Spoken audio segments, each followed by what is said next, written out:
Hello friends, कैसे हो आप सभी स्वस्थ मस्त जबरदस्त होंगे। मेरे प्यारे दोस्तों, आज हम पढ़ने वाले हैं संविधान सभा की मांग के बारे में। यानी संविधान सभा की मांग कब की गई, गांधी जी ने कब की, बाल गंगाधर तिलक ने कब की, कांग्रेस ने कब की, औपचारिक मांग, अनौपचारिक मांग। यानी हम संविधान सभा की उस मांग की बात कर रहे हैं जो संविधान का निर्माण करेगी। मेरे प्यारे दोस्तों, हम सबसे पहले संविधान की सभा की बात करते हुए हम पहले बात करेंगे विश्व में। यानी विश्व में किस देश ने संविधान सभा की मांग की और संविधान सभा का निर्माण भी हुआ, उसने संविधान बनाया। तो मेरे प्यारे दोस्तों, हम बात करने वाले संविधान सभा की, संविधान सभा की मांग। अगर हम संविधान सभा की मांग के बारे में बात करें विश्व लेवल में, यानी विश्व में हम संविधान सभा की बात करें तो विश्व में सबसे पहले संविधान सभा की यदि बात करें तो विश्व में सबसे पहले संविधान सभा अमेरिका में देखी गई है। क्योंकि विश्व में सबसे पहले संविधान का निर्माण भी कहाँ हुआ था? अमेरिका में। तो अमेरिका में अमेरिका की संविधान सभा, अमेरिका की संविधान सभा कब बनी? तो 1787 में। यानी विश्व में सबसे पहले किसी भी देश में संविधान सभा का अगर हम गठन देख रहे हैं, विश्व में सबसे पहले किसी भी देश में यदि हम संविधान सभा देख रहे हैं तो वो कौन सा देश है? अमेरिका। क्योंकि विश्व में सबसे पहले संविधान, लिखित संविधान अगर किसी देश का है तो अमेरिका का है। दुनिया में सबसे पहले लिखने वाला संविधान कौन सा है? अमेरिका। तो अमेरिका में हमने सबसे पहले संविधान सभा देखी 1787 में, और इस संविधान का निर्माण हुआ था, संविधान सभा का गठन हुआ था फिलाडेल्फिया।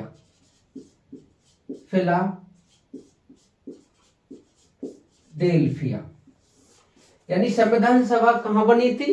फिलाडेल्फिया, अमेरिका में, फिलाडेल्फिया की जगह। यदि हम इसके बाद में बात करें दूसरे नंबर पे, अगर कहीं भी हम संविधान सभा देख रहे हैं तो वो फ्रांस में। फ्रांस में संविधान सभा का गठन हुआ 1789 में, और इस फ्रांस की संविधान सभा को कहा जाता था द असेंबली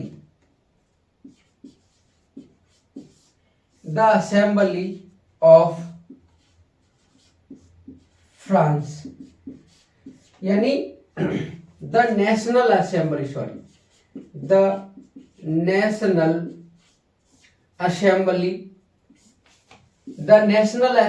ऑफ फ्रांस। यानी फ्रांस की संविधान सभा को क्या कहा गया है? The national assembly of France. यानी the national assembly of France के नाम से इसको जाना जाता है। लेकिन हम जब भारत की संविधान सभा के बारे में पढ़ेंगे संविधान सभा में, इसी आधार पर हम भारत की संविधान सभा में डॉक्टर सच्चिदानंद को हम संविधान सभा का अस्थायी अध्यक्ष नियुक्त करेंगे। वो सबसे बुजुर्ग होंगे संविधान सभा में। तो हम विश्व लेवल पे यदि देखें तो विश्व लेवल पे सबसे पहले अमेरिका की संविधान सभा देख रहे हैं और दूसरे नंबर पे फ्रांस की संविधान सभा देख रहे हैं। इसके बाद में जो नोट पॉइंट करने लायक है वो ये है कि विश्व में सबसे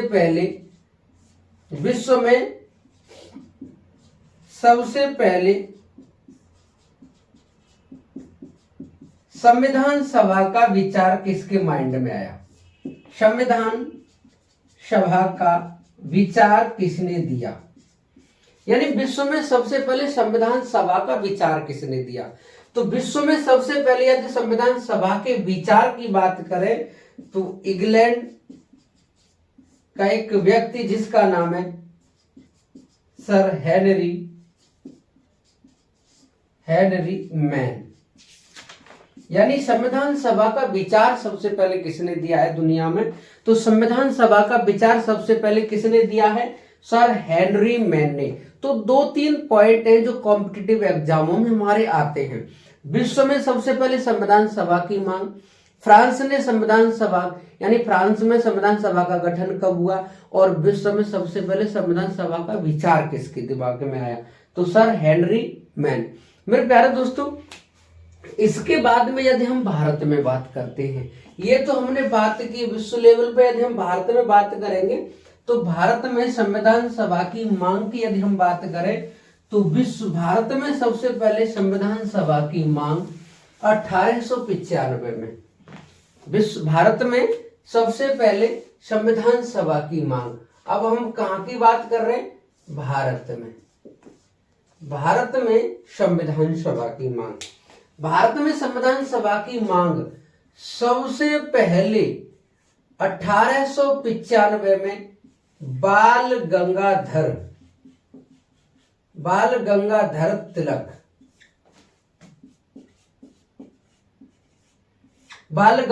तिलक ने की।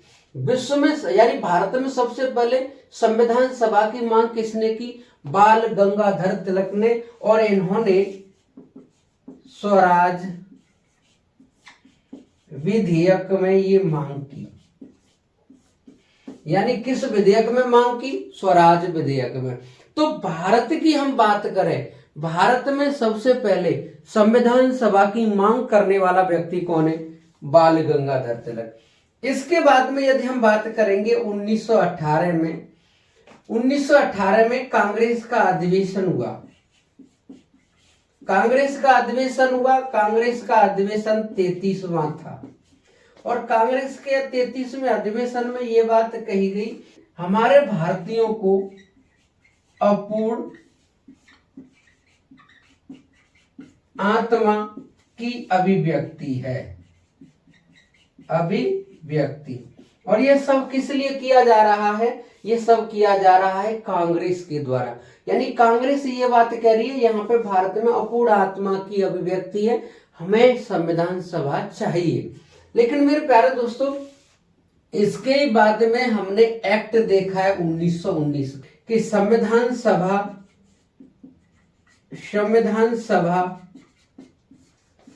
का निर्माण करना ब्रिटिश संसद के पास है। यानी ब्रिटिश संसद चाहेगी तो संविधान सभा का गठन हो सकता है। तो 1919 के अधिनियम में ब्रिटिश खुद कह रहे हैं कि संविधान सभा का गठन हो सकता है, लेकिन ब्रिटिश संसद चाहेगी तब। मेरे प्यारे दोस्तों, इसके बाद में यदि हम देख रहे हैं तो 1922 में महात्मा गांधी ने संविधान सभा की मांग की। यानी संविधान सभा की मांग, ये क्वेश्चन आता है पेपर में, महात्मा गांधी ने संविधान सभा की मांग कब की? तो संविधान सभा की मांग महात्मा गांधी ने कब की? 1922 में। और 1922 में इन्होंने अपनी पत्रिका यंग इंडिया में इस बात को लिखा, छापा कि हमें भारत में संविधान सभा का गठन करना चाहिए, संविधान सभा भारत में होनी चाहिए जो संविधान का निर्माण करेगी। यानी सीधा सा कह दिया कि महात्मा गांधी ने कि हमें भारत में संविधान सभा चाहिए जो संविधान सभा का यानी जो संविधान का निर्माण करेगी, भारतीयों के लिए संविधान होना चाहिए। तो मेरे प्यारे दोस्तों, गांधी जी से जुड़ा हुआ क्वेश्चन है कि गांधी जी ने संविधान सभा की मांग कब की? 1922 में। इसके यदि बाद में हम बात करेंगे 1927 में मोतीलाल नेहरू ने संविधान सभा की मांग की। यानी मोतीलाल नेहरू ने 1927 में संविधान सभा की मांग की। और इसके बाद में ही 1928 में इन्होंने जो नेहरू रिपोर्ट पेश की थी, जो नेहरू रिपोर्ट पेश की थी, इस नेहरू रिपोर्ट में ही मोतीलाल नेहरू ने संविधान सभा की मांग को रख दिया। यानी 1927 में संविधान सभा की मांग की कि भारत में एक संविधान सभा होनी चाहिए जो भारत के संविधान का निर्माण करेगी। लेकिन 1927 में तो उन्होंने मांग की, लेकिन 1928 में जो नेहरू रिपोर्ट पेश की थी, उस नेहरू रिपोर्ट में ही इन्होंने संविधान सभा की मांग को रख दिया। तो 1928 में तो नेहरू रिपोर्ट में संविधान सभा की मांग की और 1927 में संविधान सभा की मांग की। लेकिन मेरे प्यारे दोस्तों, इसके बाद में यदि क्वेश्चन बनता है तो वो इस तरीके से कि संविधान सभा की औपचारिक मांग कब हुई। औपचारिक मांग की यदि हम बात करेंगे तो संविधान सभा की जो औपचारिक मांग है ये M.N. रॉय ने की थी। किसने की? M.N. रॉय ने। ये पेपर में कई बार क्वेश्चन आ चुका है कि संविधान सभा की औपचारिक मांग, संविधान सभा की औपचारिक मांग कब की गई? 1934 में। ऑफिशियल मांग है 1934 में की गई। किसने की? M.N. रॉय ने। और M.N. रॉय जिन्हें हम कह रहे हैं, इनका पूरा नाम है मानवेंद्र नाथ रॉय, यानी इनका पूरा नाम क्या है? मानवेंद्र नाथ रॉय। इन्होंने संविधान सभा की औपचारिक मांग की और इसी औपचारिक मांग को ही कांग्रेस की जो कार्यकारिणी समिति है, कांग्रेस की कार्यकारिणी समिति ने स्वीकार किया। यानी इस औपचारिक मांग को जो संविधान यानी जो कांग्रेस की कार्यकारिणी समिति है उसने इस औपचारिक मांग को स्वीकार कर लिया। पेपर में जो क्वेश्चन बनता है रिवीजन कर लीजिए। यानी भारत में सबसे पहले संविधान सभा की मांग किसने की? बाल गंगाधर तिलक ने की है। किस विधेयक में की है? स्वराज विधेयक में की है। ये भारत की सबसे पहली संविधान सभा की मांग है। इसके बाद में कांग्रेस ने सबसे पहले किस अधिवेशन में यह कहा कि अपूर्ण आत्मा की अभिव्यक्ति है, जब तक हमारी संविधान सभा का निर्माण नहीं हो जाता तब तक। 1919 में जो अधिनियम आया 1919 का मॉन्टेस्क्यू चेम्सफोर्ड सुधार, इस अधिनियम में यह कह दिया कि भारतीय संविधान का निर्माण करने के लिए संविधान सभा होगी, लेकिन वो ब्रिटिश संसद में नहीं थे। ब्रिटिश संसद चाहेगी तो संविधान सभा का निर्माण हो सकता है, भारत के संविधान का निर्माण हो सकता है। लेकिन मेरे प्यारे दोस्तों 1922 में गांधी जी ने अपनी यंग इंडिया जो साप्ताहिक पत्रिका है उसमें इस खबर को छाप दिया कि हमें संविधान सभा चाहिए, हमें संविधान सभा चाहिए जो भारत के संविधान का निर्माण करेगी और उसमें भारत के ही लोग होंगे। लेकिन मेरे प्यारे दोस्तों 1927 में मोतीलाल नेहरू ने संविधान सभा की मांग की, लेकिन संविधान सभा की मांग की, लेकिन 1928 में जो उन्होंने नेहरू रिपोर्ट दी उस नेहरू रिपोर्ट में भी संविधान सभा की मांग को बरकरार रखा। इसके बाद में यदि क्वेश्चन आता है कि भारत में सबसे पहले संविधान सभा की औपचारिक मांग किसने की? औपचारिक मांग की है, ये सारी की सारी अनौपचारिक है, इनकी कोई फिक्स नहीं है। लेकिन ये औपचारिक मांग है, ये औपचारिक मांग M.N. रॉय ने की है, M.N. रॉय ने की है और इनका पूरा नाम है मानवेंद्र नाथ रॉय। M.N. रॉय की इस संविधान सभा की मांग को कांग्रेस की कार्यकारिणी समिति ने भी माना है। यदि हम M.N. रॉय के बारे में बात करें तो ये M.N. रॉय ने जो मांग की है ये जेल से की है। कहां से की है? जेल से। और M.N. रॉय है एक साम्यवादी नेता। कैसे नेता है? साम्यवादी नेता यानी कम्युनिस्ट नेता। यदि मेरे प्यारे दोस्तों बात करें हम कि M.N. रॉय जो भारत में साम्यवादी पार्टी है, साम्यवादी पार्टी भारत में भी इन्होंने स्थापना की है और साम्यवादी पार्टी की इन्होंने मैक्सिको में भी स्थापना की। यानी यदि हम मैक्सिको में देखें, मैक्सिको और भारत इन दोनों देशों में यदि कम्युनिस्ट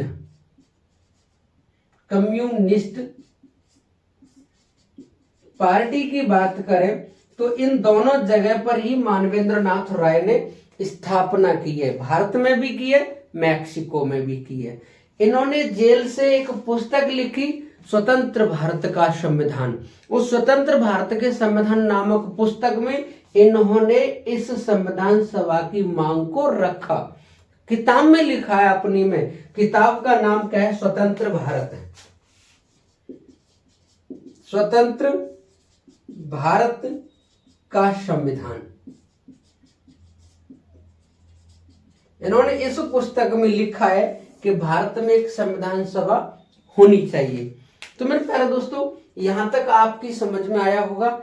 इससे अगर हम आगे की बात करें, इससे आगे की बात करें तो आगे की बात इन सभी मांगों को लेकर के चर्चाएं चल रही हैं, लेकिन पंडित जवाहरलाल नेहरू ने संविधान सभा की मांग की 1933 में, लेकिन इनकी 1933 की मांग को स्वीकार नहीं किया गया।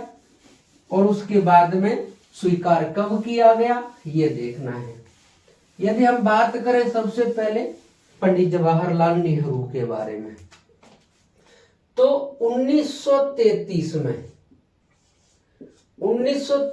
में पंडित जवाहरलाल नेहरू ने संविधान सभा की मांग की। पंडित जवाहरलाल नेहरू ने संविधान सभा की मांग की 1933 में, लेकिन इनकी इस मांग को स्वीकार नहीं किया गया। और इनकी इस मांग को स्वीकार कब किया गया? 1938 में। ये क्वेश्चन पेपर में आया हुआ है कि पंडित जवाहरलाल नेहरू ने संविधान सभा की मांग कब की? 1933 में। अगला क्वेश्चन ये है कि पंडित जवाहरलाल नेहरू की संविधान सभा की मांग को कब स्वीकार किया गया? तो स्वीकार कब किया गया है? स्वीकार किया गया है 1938 में। मेरे प्यारे दोस्तों, क्वेश्चन आता है कांग्रेस से। 1935 में कांग्रेस ने संविधान सभा की मांग की। कांग्रेस ने संविधान सभा की मांग की। यानी क्वेश्चन आता है कि कांग्रेस ने संविधान सभा की मांग कब की? संविधान सभा की मांग यदि कांग्रेस से पूछे तो आंसर क्या होगा? 1935 के अधिनियम में कांग्रेस ने संविधान सभा की मांग की। ये कांग्रेस की संविधान सभा की जो मांगे हैं पेपर में जुड़ी हुई आती हैं। यदि हम एक बार में इन सभी मांगों को देखें, एक बार में कि कौन कौन सी सन है जो संविधान सभा की मांग से संबंधित है, जो कि कवायदें तेज हो गई कि भारतीय ब्रिटिश यानी ब्रिटेन की तरफ से विश्व युद्ध में लड़े। लेकिन मेरे प्यारे दोस्तों, 1914 में जो शुरू हुआ था प्रथम विश्व युद्ध, उसमें एक बार भारत शामिल होकर देख चुका है। क्योंकि जब 9 जनवरी 1915 को जब महात्मा गांधी जब अफ्रीका से भारत आए थे, तो उसी समय लॉर्ड हार्डिंग द्वितीय से महात्मा गांधी की बातें हुई। और जब बातें हुई थी तो उस समय ये हुई थी कि जैसे विश्व युद्ध खत्म हो जाएगा हम भारत को आजाद कर देंगे। जब महात्मा गांधी को ये वचन दिया गया, महात्मा गांधी जी ने लॉर्ड हार्डिंग द्वितीय से कह दिया कि हम आपकी मदद करेंगे। तो भारतीय ब्रिटेन की तरफ से युद्ध लड़े थे प्रथम विश्व युद्ध में। तो जब ब्रिटेन की तरफ से युद्ध लड़े थे, जब जो आर्मी में भर्ती कराया गया महात्मा गांधी जी के द्वारा भारतीय व्यक्तियों को, तो भर्ती कराने वाला सार्जेंट भी कहा गया महात्मा गांधी को। और इसी उपलक्ष्य में महात्मा गांधी को एक उपाधि मिली जिसका नाम है केसरे हिंद की। तो प्रथम विश्व युद्ध में हमने देख लिया कि युद्ध भी खत्म हो गया, उसके बाद भी हम आजाद नहीं हुए। ये दूसरी घटना ऐसी आ रही है हमारे सामने। तो अब हम पहले जैसा धोखा नहीं खा सकते। तो इन्होंने, यदि हम बात करेंगे संविधान सभा की मांग जब चल रही है, तो उस समय पे भारत में इन्होंने 2 व्यक्ति भेजे हैं। अगर 2 व्यक्तियों की बात करेंगे, पहले हम बात करेंगे अगस्त प्रस्ताव की। अगस्त प्रस्ताव, ये जो अगस्त प्रस्ताव है ये कब आया? 1940 में। और यदि हम दूसरे की बात करें तो दूसरा है क्रिप्स प्रस्ताव। यदि हम क्रिप्स प्रस्ताव की बात करें तो ये कब आया? 1942 में। यानी अगस्त प्रस्ताव 1940 में आया और क्रिप्स प्रस्ताव कब आया? 1942 में। इन दोनों ही प्रस्तावों को अस्वीकार किया गया। अस्वीकार इसलिए कर दिया कि ये दोनों के दोनों जो प्रस्ताव लाए गए हैं, किसके द्वारा लाए गए हैं? अंग्रेजों के द्वारा। ये जो अंग्रेजों के द्वारा जो प्रस्ताव लाए गए हैं, ये इसलिए लाए गए हैं कि हम संविधान सभा का निर्माण भारत में कर देंगे, लेकिन आप प्रथम इस युद्ध में शामिल हो जाइए। जैसे ही विश्व युद्ध खत्म होगा हम संविधान सभा का निर्माण कर देंगे। लेकिन भारतीय व्यक्तियों ने, महात्मा गांधी, पंडित जवाहरलाल नेहरू, उन्होंने ये कहा कि युद्ध खत्म होने के बाद क्यों, युद्ध खत्म होने से पहले क्यों नहीं संविधान सभा का निर्माण हो जाता। क्या हमने वो दिन देखे नहीं? क्या हमने आपके साथ युद्ध में लड़के नहीं देखा? क्या हमने आपके वचन को नहीं देखा? हम युद्ध के बाद में संविधान सभा का निर्माण नहीं करेंगे, संविधान सभा का निर्माण युद्ध के समय पर ही होगा। तो अगस्त प्रस्ताव को भी अस्वीकार कर दिया, क्रिप्स प्रस्ताव को भी स्वीकार किया। जब ये क्रिप्स प्रस्ताव आया तो इसमें स्टेटमेंट में महात्मा गांधी प्रस्ताव एक तरह से ऐसा है जैसे it is a post dated cheque, यानी it is a post dated cheque का मतलब यह एक ऐसा चेक है जिसकी तारीख निकल चुकी है, यानी इसकी तारीख निकल चुकी है, ऐसा चेक है। और इसके ही संबंध में पंडित जवाहरलाल नेहरू ने कहा है कि ये दिवालिया बैंक का चेक है, यानी यह एक ऐसा चेक है जो बैंक दिवालिया हो चुकी है। दिवालिया होने से मतलब मेरे प्यारे दोस्तों ये है कि जब दूसरा विश्व युद्ध चल रहा है तो उस समय की ये घटनाएं, जब जापान ब्रिटेन पर लगातार अपने मिसाइल से हमला कर रहा है, ब्रिटेन की अर्थव्यवस्था पूरी तरह से टूट चुकी है। जब टूट चुकी है तो वहां की इकोनॉमी डेवलप नहीं है, वहां की इकोनॉमी ध्वस्त है। तो ऐसा व्यक्ति हमारे यहाँ आ रहा है कि हम आपको आजाद कर देंगे भारत युद्ध खत्म होने के बाद में। तभी तो पंडित जवाहरलाल नेहरू ने कहा है कि आप ऐसी बैंक का चेक लेके आए जो पूरी तरह से दिवालिया घोषित हो गई है। तो जो अगस्त प्रस्ताव 1940 में आया, क्रिप्स प्रस्ताव 1942 में आया, इन दोनों ही प्रस्तावों को अस्वीकार किया गया। जब ये अस्वीकार किया गया, विश्व युद्ध खत्म होता है और जैसे खत्म होता है ब्रिटेन में चुनाव होते हैं।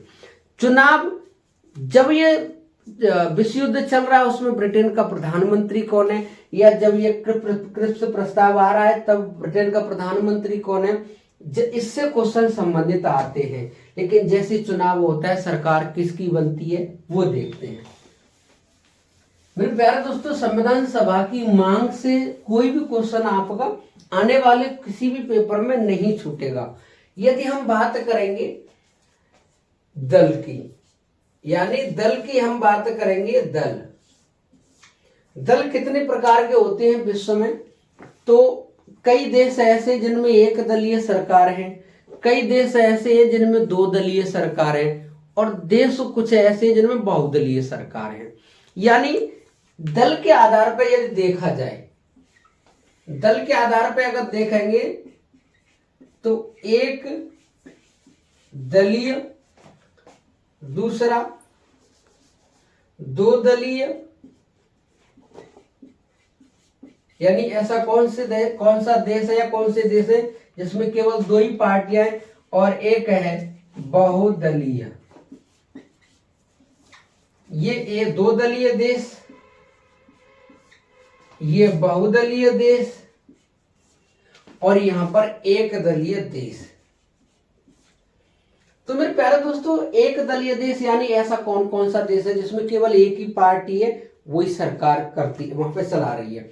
तो एक दलीय की हम बात करेंगे जैसे चीन। चीन में केवल एक ही पार्टी है, और चीन के साथ साथ रूस में भी एक ही पार्टी है। यदि हम दो दलीय की बात करेंगे तो यहाँ पे हम दो देशों की बात करेंगे, जिसमें हम पढ़ने वाले हैं ब्रिटेन के बारे में। ब्रिटेन के बारे में बोले तो इंग्लैंड के बारे में,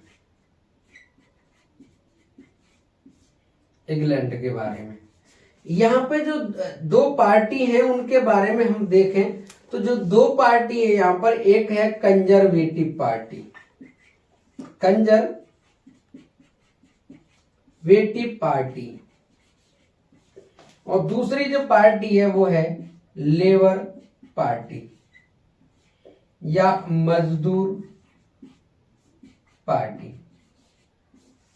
और यहां पर हम बहुदलीय की बात करेंगे तो यहां भारत को हम ले सकते हैं, भारत के साथ साथ कई देश हैं।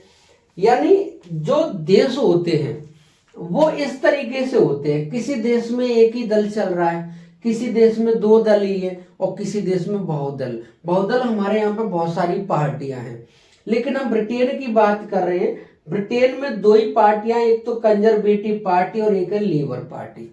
मेरे प्यारे दोस्तों, जब विश्व युद्ध चल रहा है 1945 में, उस समय कंजर्वेटिव पार्टी का जो पीएम है वो है विंस्टन चर्चिल।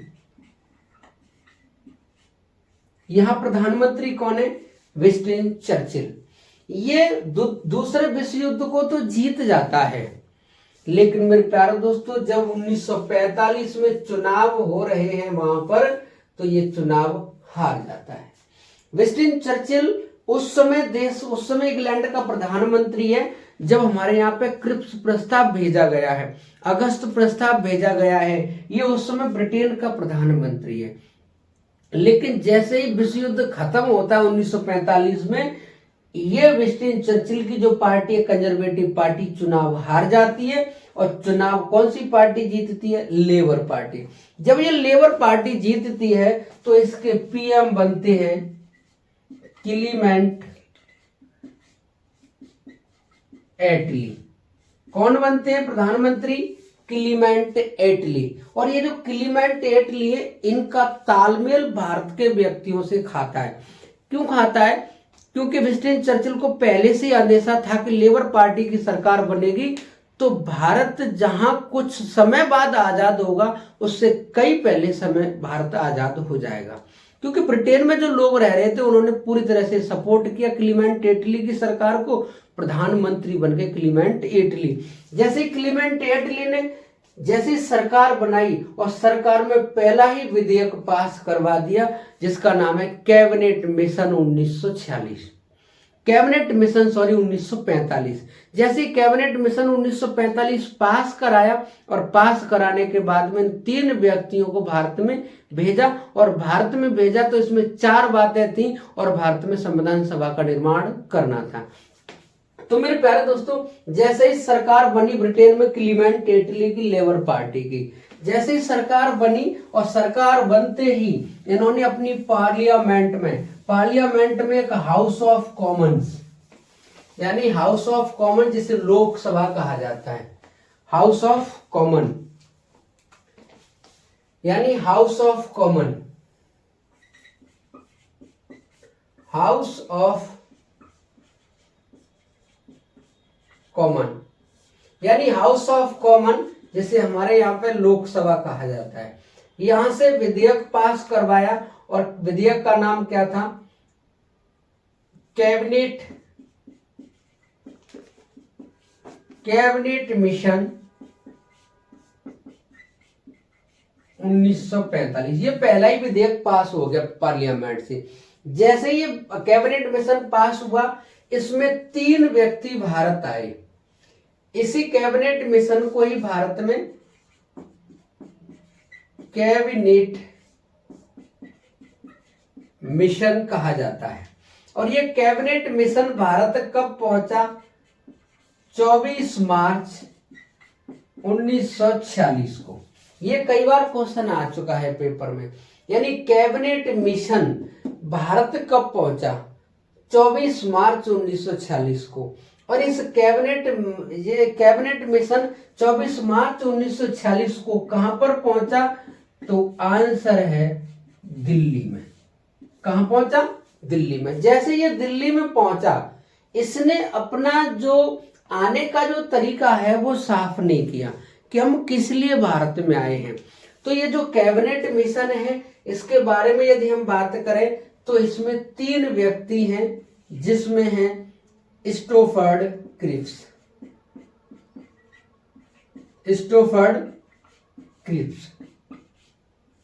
ये जो स्टोफर्ड क्रिप्स है, उस हम 1942 के क्रिप्स प्रस्ताव को देख रहे हैं। ये वही क्रिप्स प्रस्ताव, ये उसी में आए थे। पहले ये विंस्टन चर्चिल की सरकार में थे, लेकिन जैसे 1945 में चुनाव हुआ, इन्होंने पार्टी चेंज कर ली, लेबर पार्टी में चले गए। और जैसे लेबर पार्टी में ये चले गए तो लेबर पार्टी की तरफ से ही इनको दोबारा भेजा गया है। तो जो हम क्रिप्स प्रस्ताव 1942 में देख रहे हैं, वहां क्रिप्स प्रस्ताव ये क्रिप्स के नाम से ही आया है। इनका पूरा नाम है स्टोफर्ड क्रिप्स। एक स्टोफर्ड क्रिप्स है, और यदि हम बात करेंगे दूसरे जिनका नाम है एवी अलेक्जेंडर। ये कौन है? एवी अलेक्जेंडर। और तीसरे जो व्यक्ति हैं उनका नाम है सर पैथिक लॉरेंस। तीसरे व्यक्ति कौन है? Sir Pethick Lawrence. यदि हम पैथिक लॉरेंस की बात करें तो ये उस समय अध्यक्ष हैं, यानी अध्यक्ष भी बोल सकते हैं, और उस समय ये भारत सचिव भी हैं, भारत सचिव। ये सर पैथिक लॉरेंस। यदि हम बात करेंगे स्टोफर्ड क्रिप्स की, तो स्टोफर्ड क्रिप्स व्यापार मंत्री हैं, व्यापार मंत्री हैं। और बात करेंगे एवी अलेक्जेंडर की, तो ये नौसेना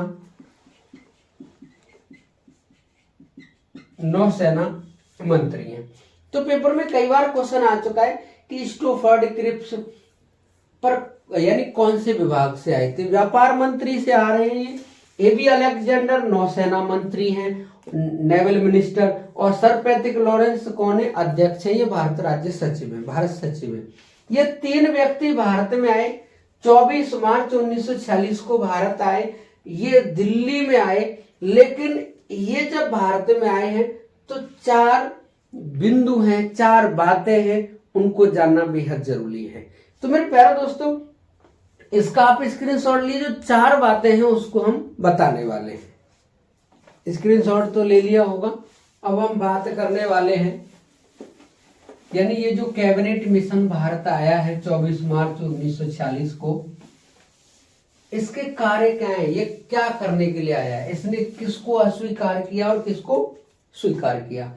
यानी कैबिनेट